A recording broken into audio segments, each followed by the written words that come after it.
warahmatullahi wabarakatuh. Alhamdulillahirrabbilalamin. Puji syukur kehadirat Allah subhanahu wa ta'ala atas segala nikmat yang diberikan kepada kita, nikmat sehat, nikmat sempat, nikmat iman, nikmat Islam, dan juga nikmat untuk kita dapat menuntut ilmu. Salawat salam kita aturkan pada beliau Nabi Muhammad SAW.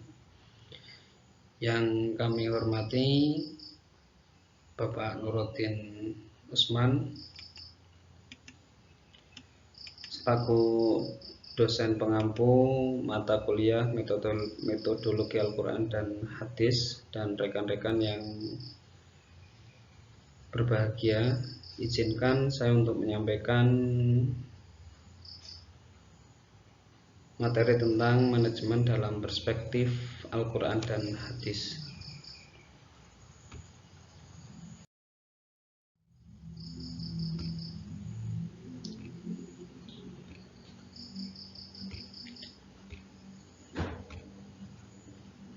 Yang akan kita bahas adalah latar belakang masalah, yang kedua rumusan masalah, yang ketiga kajian teori dan analisis tafsir ayat atau penjelasan hadis, yang keempat kesimpulan.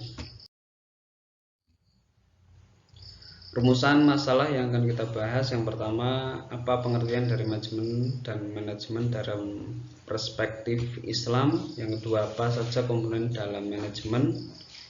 Yang ketiga, bagaimana tafsir ayat Al-Quran mengenai komponen manajemen. Keempat, bagaimana pembahasan hadis mengenai komponen manajemen. Kelima, mengapa manajemen diperlukan dalam sudut pandang.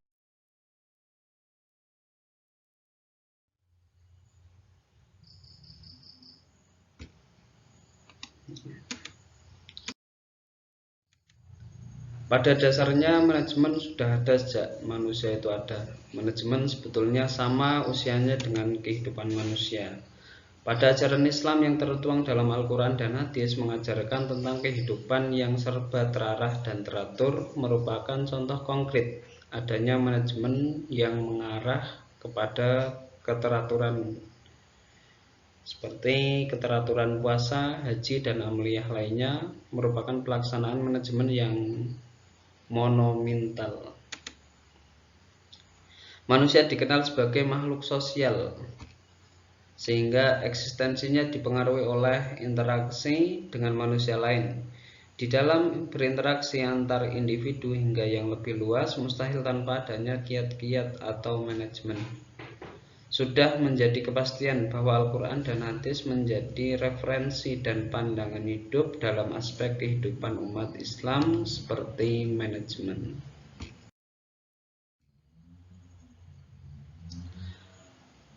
Bertolak dari bangunan pemikiran di atas, sangat penting mengetahui pengertian dari manajemen dalam sudut pandang Islam dan fungsi manajemen dalam Al-Quran Hadis.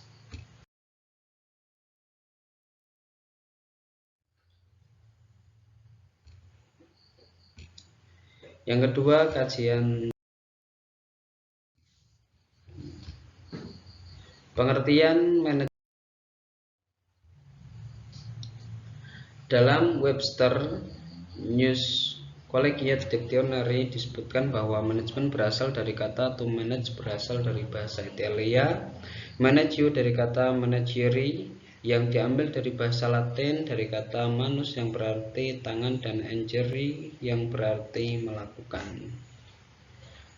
Kedua, B, manager diterjemahkan dalam bahasa Inggris dalam bentuk kata kerja to manage dengan kata benda manajemen, dan manager untuk orang yang melakukan kegiatan manajemen.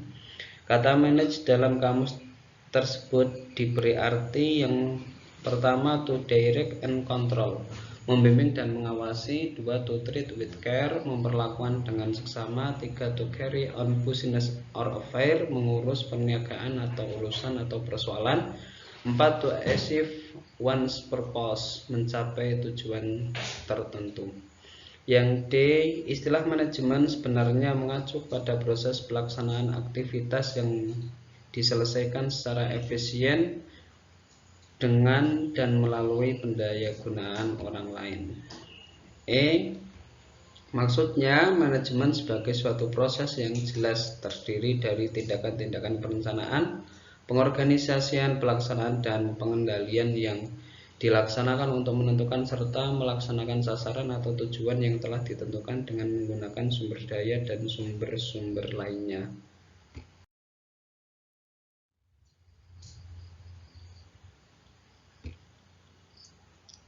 Sehingga dari pengertian di atas dapat disimpulkan, yang pertama, manajemen merupakan suatu usaha atau tindakan ke arah pencapaian tujuan melalui suatu proses.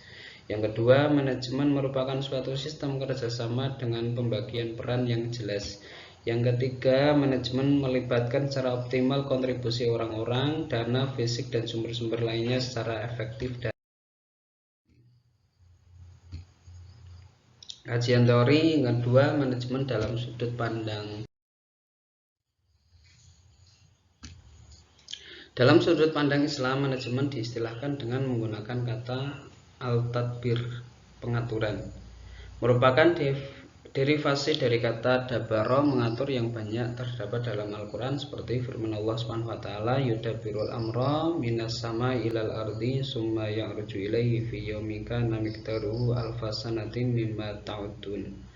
Dia mengatur urusan dari langit ke bumi, kemudian urusan itu naik kepadanya dalam satu hari yang kadarnya adalah 1000 tahun menurut perhitungannya. Quran Surat As-Sajdah ayat 5. Ayat ini merupakan gambaran dari kebesaran dan kekuasaan Allah agar manusia mudah memahaminya. Kemudian dia menggambarkan pula waktu yang digunakan Allah mengurus, mengatur, dan menyelesaikan segala urusan dalam alam semesta ini, yaitu selama sehari. Akan tapi ukuran sehari itu sama lamanya dengan 1000 tahun dari ukuran tahun yang dikenal manusia di dunia ini.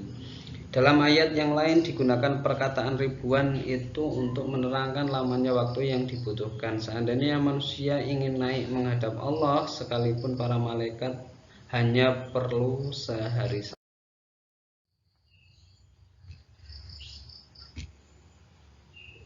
Yang ketiga, analisis.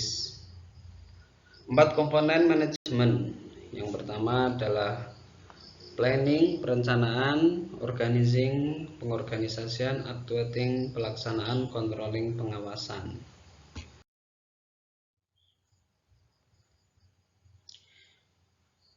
Yang pertama, planning, perencanaan. Perencanaan adalah sebuah proses perdana ketika hendak melakukan pekerjaan, baik dalam bentuk pemikiran maupun kerangka kerja, agar tujuan yang hendak dicapai mendapatkan hasil yang optimal. Fungsi perencanaan antara lain untuk menetapkan arah dan strategi serta titik awal kegiatan agar dapat membimbing serta memperoleh ukuran yang dipergunakan dalam pengawasan untuk mencegah pemborosan waktu dan faktor produksi lainnya. Hicks dan Gould menyatakan bahwa perencanaan berhubungan dengan penentuan dan maksud organisasi, perkiraan lingkungan di mana tujuan hendak dicapai, penentuan pendekatan di mana tujuan dan maksud organisasi hendak dicapai. Yang keempat, 3 kegiatan dalam perencanaan adalah perumusan yang ingin dicapai, identifikasi dan pengarahan sumber yang jumlahnya selalu terbatas. 5. Perencanaan yang baik dilakukan untuk mencapai protective benefit, yaitu menjaga agar tujuan-tujuan, sumber, dan teknik atau metode memiliki relevansi yang tinggi dengan tuntutan masa depan sehingga dapat mengurangi resiko keputusan. Positive benefit, yaitu produktivitas dapat meningkatkan sejalan dengan dirumuskannya rencana yang komprehensif dan tepat.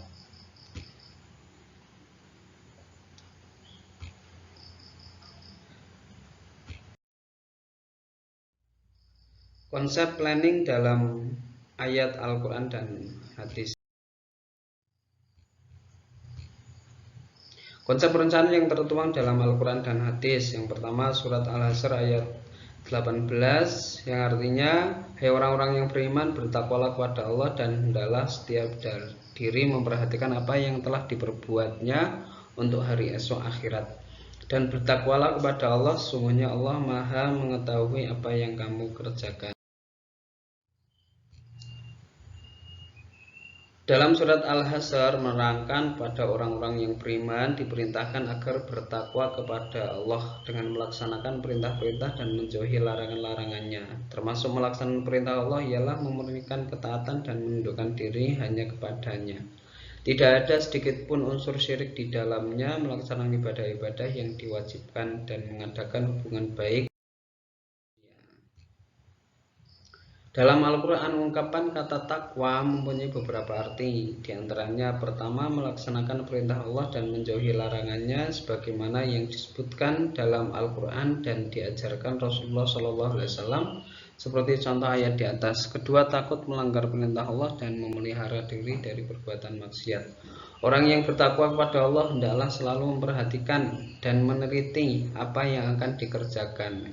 Unsur perencanaannya ternyata ada di sini. Apakah ada manfaat untuk dirinya di akhirat nanti atau tidak? Tentu yang akan dikerjakannya semua bermanfaat bagi dirinya di akhirat nanti. Di samping itu, hendaklah seseorang selalu memperhitungkan perbuatannya sendiri. Apakah sesuai dengan ajaran agama atau tidak? Jika lebih banyak dikerjakan yang dilarang Allah, hendaklah ia berusaha menutupnya dengan amal-amal soleh. Dengan perkataan lain, ayat ini memerintahkan manusia agar selalu mawas diri, memperhitungkan segala yang akan dan telah diperbuatnya sebelum Allah menghitungnya di akhirat nanti. Suatu peringatan pada akhir ayat ini agar selalu bertakwa kepada Allah, karena Dia mengetahui semua yang dikerjakan hamba-hambanya, baik yang tampak maupun yang tidak tampak, yang lahir maupun yang batin. Tidak ada suatu pun yang luput dari pengetahuannya. Tafsir Departemen. Konsep perencanaan yang tertuang dalam Al-Quran dan hadis. Yang kedua, pada surat Al-Baqarah ayat 177, yaitu tanda-tanda orang yang bertakwa, yang artinya kebajikan itu bukanlah menghadapkan wajahmu ke arah timur dan ke arah barat, tetapi kebajikan itu ialah kebajikan orang yang beriman kepada Allah, hari akhir, malaikat-malaikat, kitab-kitab dan nabi-nabi, dan memberikan harta yang dicintainya kepada kerabat, anak yatim, orang-orang miskin, orang-orang yang dalam perjalanan atau musafir, peminta-minta, dan untuk memerdekakan hamba sahaya yang melaksanakan sholat dan menunaikan zakat, orang-orang yang menepati janji apabila berjanji, dan orang yang sabar dalam kemelaratan, penderitaan, dan pada masa peperangan. Maka itulah orang-orang yang benar, dan mereka itulah orang-orang yang bertakwa. Perencanaan yang baik akan dicapai dengan mempertimbangkan kondisi di waktu yang akan datang, dalam mana perencanaan dan kegiatan yang akan diputuskan dilaksanakan, serta periode sekarang pada saat rencana dibuat. Perencanaan merupakan aspek penting daripada manajemen. Dengan demikian, landasan dasar perencanaan adalah kemampuan manusia untuk secara sadar memilih alternatif masa depan yang akan dikehendakinya, dan kemudian mengarahkan daya upayanya untuk mewujudkan masa depan yang dipilihnya.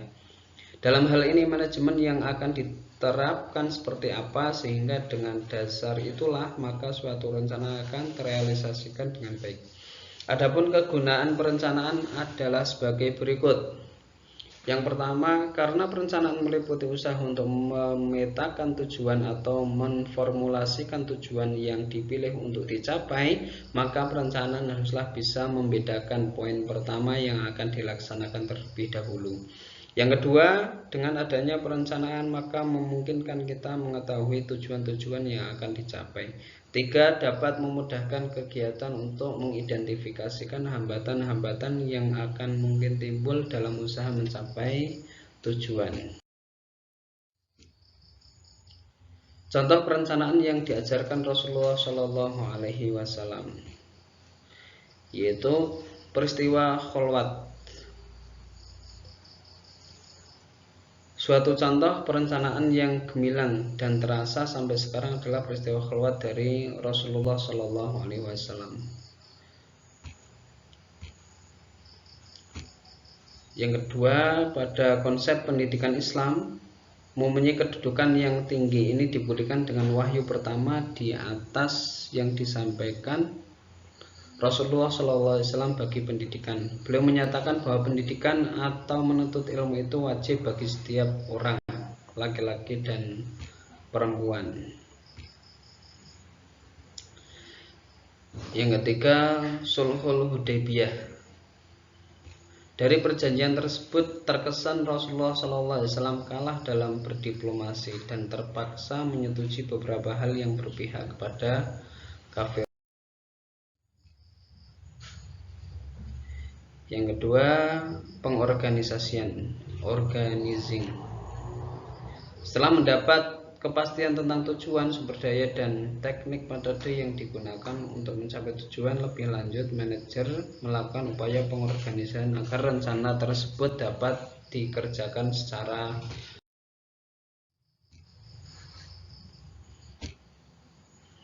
pengorganisasian adalah proses mengatur, mengalokasikan, dan mendistribusikan pekerjaan, wewenang, dan sumber daya di antara anggota organisasi. Stoner menyatakan bahwa mengorganisasikan adalah proses mempekerjakan dua orang atau lebih untuk bekerja sama dalam cara terstruktur guna mencapai sasaran spesifik atau beberapa sasaran. Organisasi dalam pandangan Islam bukan semata-mata wadah, melainkan lebih menekankan pada bagaimana sebuah pekerjaan dilakukan secara rapi. Organisasi lebih menekankan pada pengaturan mekanisme kerja.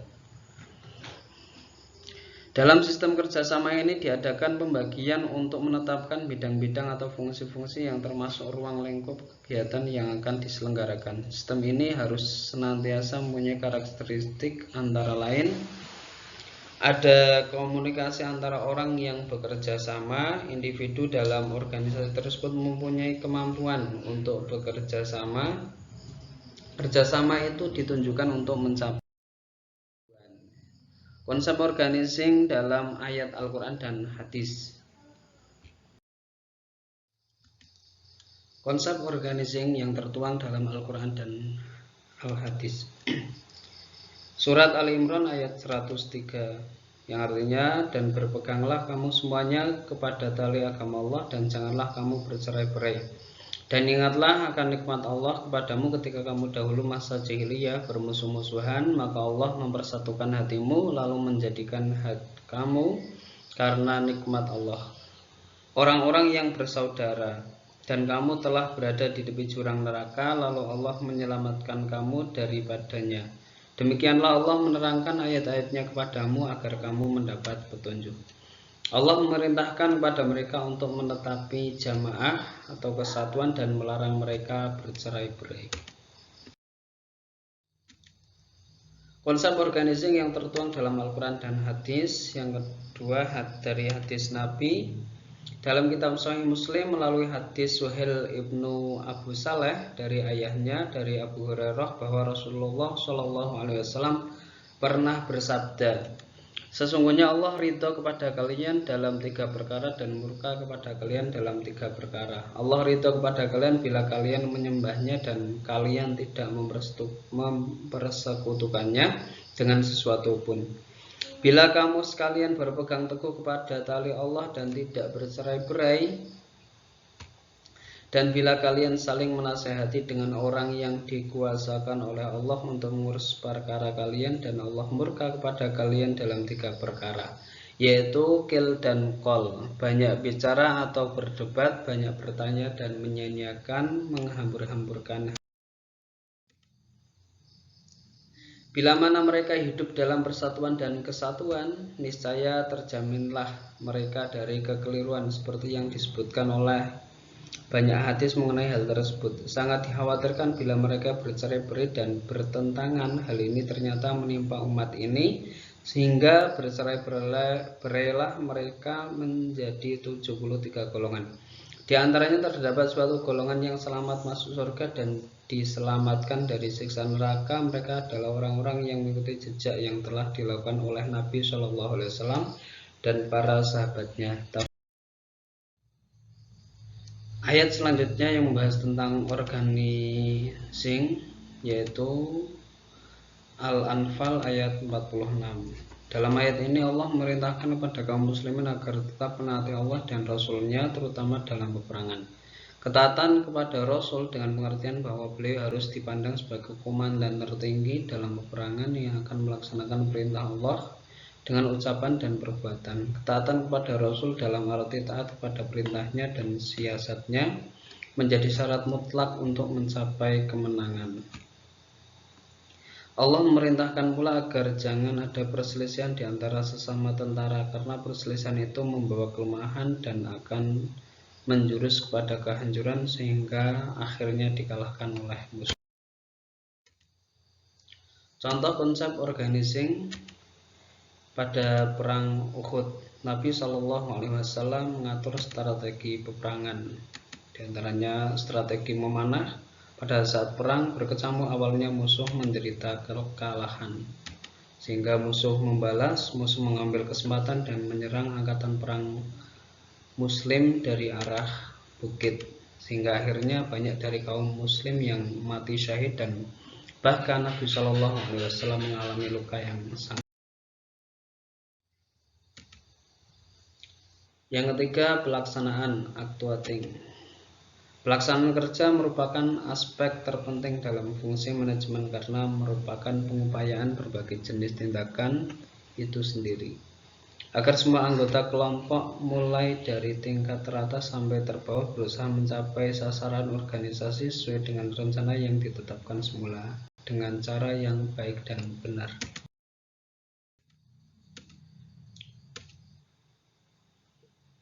Istilah yang dapat dikelompokkan ke dalam fungsi pelaksanaan ini adalah directing, commanding, leading, dan coordinating.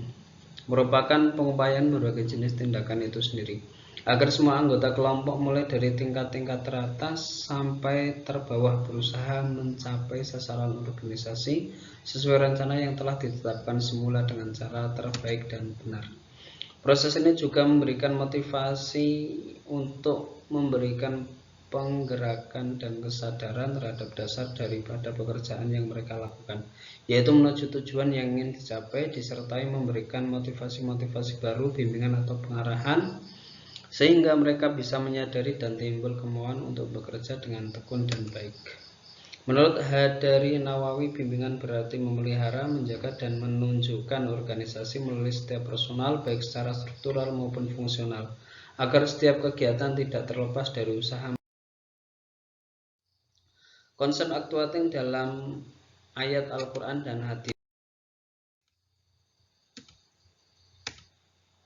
Allah SWT berfirman dalam surat Al-Kahfi ayat kedua sebagai berikut, yang artinya sebagai bimbingan yang lurus untuk memperingatkan siksaan yang sangat pedih dari sisi Allah dan memberi berita gembira kepada orang-orang yang beriman, yang mengerjakan amal soleh bahwa mereka akan mendapat pembahasan.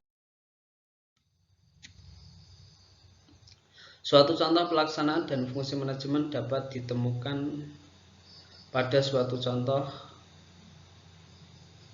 pelaksanaan dari fungsi manajemen dapat ditemukan pada pribadi agung Nabi Shallallahu Alaihi Wasallam. Ketika beliau memerintahkan suatu pekerjaan, beliau menjadikan dirinya sebagai model dan teladan bagi umatnya. Rasulullah Shallallahu Alaihi Wasallam adalah Al-Quran yang hidup, the living Quran. Artinya pada diri Rasulullah Shallallahu Alaihi Wasallam tercermin semua ajaran Al-Quran dalam bentuk nyata. Beliau adalah pelaksana pertama semua perintah Allah dan meninggalkan semua larangannya. Oleh karena itu, para sahabat dimudahkan dalam mengamalkan ajaran Islam, yaitu dengan meniru Sallallahu Alaihi Wasallam. Yang terakhir adalah fungsi pengawasan, controlling. Controlling atau pengawasan sering juga pengendalian adalah satu fungsi manajemen yang berupa mengadakan penilaian, bila perlu mengadakan koreksi, sehingga apa yang dilakukan bawahan dapat diarahkan ke jalan yang benar dan maksud dan tujuan yang telah digariskan semula. Pengawasan adalah salah satu fungsi dalam manajemen untuk menjamin agar pelaksana kerja berjalan sesuai dengan standar yang telah ditetapkan dalam perencanaan. Pengawasan atau pengendalian adalah proses untuk memastikan bahwa aktivitas sebenarnya sesuai dengan aktivitas yang direncanakan. Proses pengendalian dapat melibatkan beberapa elemen, yaitu menerapkan standar kinerja, mengukur kinerja, membandingkan unjuk kerja dengan standar yang ditetapkan, mengambil tindakan korektif saat terdeteksi penyimpangan. Dalam Al-Quran, pengawasan bersifat transendental. Jadi dengan begitu akan muncul inner disiplin, tertib diri dari dalam. Itulah sebabnya di zaman generasi Islam pertama, motivasi kerja mereka. Konsep controlling dalam ayat Al-Quran dan hadis. Dalam surat Asy-Syura ayat 6, Allah Subhanahu wa taala berfirman yang artinya, dan orang-orang yang mengambil pelindung-pelindung selain Allah, Allah mengawasi perbuatan mereka, dan kamu wahai Muhammad bukanlah orang yang diserahi. Dalam ayat ini Allah menerangkan bahwa orang-orang yang menyekutukan Allah dan mengambil pelindung-pelindung selain Allah, Allah sendirilah yang mengawasi amal perbuatan mereka. Dan Dia pula lah yang akan memberi balasan yang setimpal di akhirat nanti atas segala perbuatan mereka di dunia. Muhammad SAW tidak dibebani dan tidak ditugasi mengawasi perbuatan mereka. Ia hanya ditugasi menyampaikan apa yang diperintahkan. Dalam surat Ar-Ra'd ayat 40 artinya, maka sungguhnya tugasmu hanyalah menyampaikan saja, dan kamilah yang memperhitungkan amal mereka. Ayat ini menjelaskan bahwa Allah telah mengutus Nabi Muhammad kepada umat yang belum pernah menerima kedatangan Rasulullah. Walaupun sebelumnya telah ada umat-umat lainnya yang pernah didatangi oleh para rasulnya, tetapi mereka tetap mengingkari adanya Tuhan yang Maha Rahmat. Allah Subhanahu wa taala menjelaskan bahwa tugas Nabi Muhammad adalah untuk membacakan kepada umatnya Al-Quran yang telah diwahyukan kepada beliau. Nabi Muhammad juga diperintahkan untuk menyampaikan kepada umatnya bahwa ia bertawakal dan bertobat kepada Allah Subhanahu wa taala walaupun ia adalah seorang nabi dan Rasulullah yang tidak berdosa. Oleh karena itu, dia tidak perlu gusar dan merasa sesak dada kalau mereka itu masih tetap ingkar dan tidak mau beriman. Karena bagaimanapun juga Nabi tidak memaksa mereka untuk beriman dan memperoleh hidayat kecuali hal itu dikehendaki oleh Allah Subhanahu wa taala.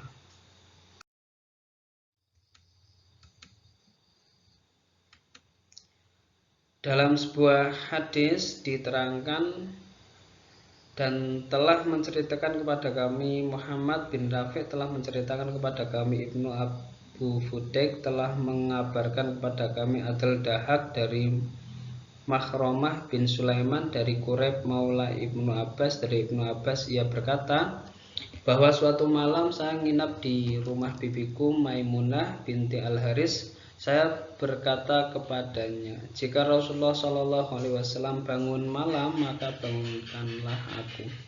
Kemudian Rasulullah SAW bangun menunaikan sholat malam, dan aku pun ikut bangun dan sholat di sisi kirinya. Namun beliau memegang tanganku dan memindahkanku ke sebelah kanannya. Jika kantuk menyerangku, beliau memegang cuping telingaku. Pada malam itu beliau sholat sebanyak 11 rakaat. Sesudah itu beliau berbaring hingga saya mendengar hembusan nafasnya saat beliau tidur. Ketika waktu fajar tiba, beliau mengerjakan sholat 2 rakaat ringan. Dari peristiwa di atas dapat ditemukan upaya pengawasan Nabi Muhammad SAW terhadap Ibnu Abbas yang melakukan kesalahan karena berdiri di sisi kiri beliau saat menjadi makmum dalam sholat bersama beliau. Karena seorang makmum harus berada di sebelah kanan imam jika ia sendirian bersama imam. Beliau SAW tidak membiarkan kekeliruan Ibnu Abbas dengan dalih umurnya yang masih dini. Namun beliau SAW tetap mengoreksinya dengan mengalihkan posisinya ke kanan beliau SAW. Dalam melakukan pengawasan, beliau langsung memberi arahan dan bimbingan.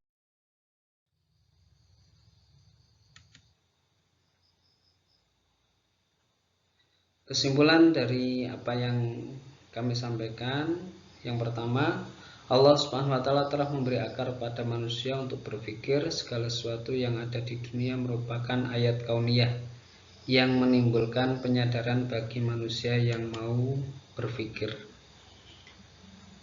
Dua, proses manajemen sebenarnya telah dicontohkan di dalam Al-Quran dan diaplikasikan langsung oleh Nabi Muhammad SAW.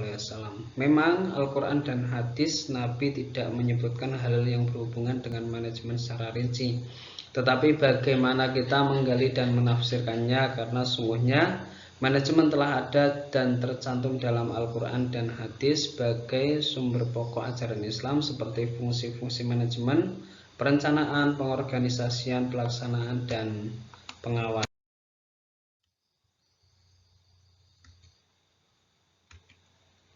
Demikian yang bisa saya sampaikan, kurang lebihnya saya akhiri. Wassalamualaikum warahmatullahi wabarakatuh. Sekian dan terima kasih.